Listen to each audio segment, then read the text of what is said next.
आणि एक्सप्रेस गाड्या रद्द झाल्यामुळे दादर रेल्वे स्थानकावरती प्रवाशांचा मोठा खोळंबा झालाय। त्यांच्याशी बातचीत केली आणि त्यांच्या अडचणी जाणून घेतल्यात वैभव परब यांनी। मुंबईत सुरू असलेल्या मुसळधार पावसामुळे अनेक प्रवाशांचे अतोनात हाल होताना पाहायला मिळत आहेत।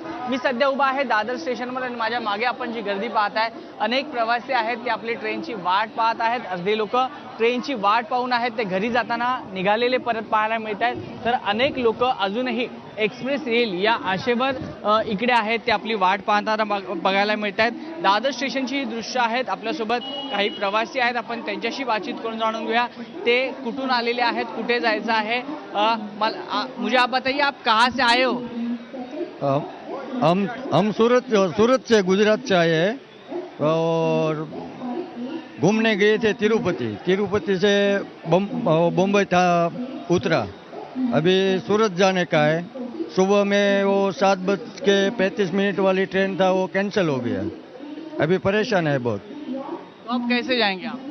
हम बोरीवली यहाँ से जाएंगे, बोरीवली से बाय रोड कोई भी वाहन मिले वो इसमें चले जाएंगे। कितने लोग हैं वहाँ? हम 13 लोग हैं, 27 लोग था, बाद में 14 इधर बॉम्बे रोक गया है।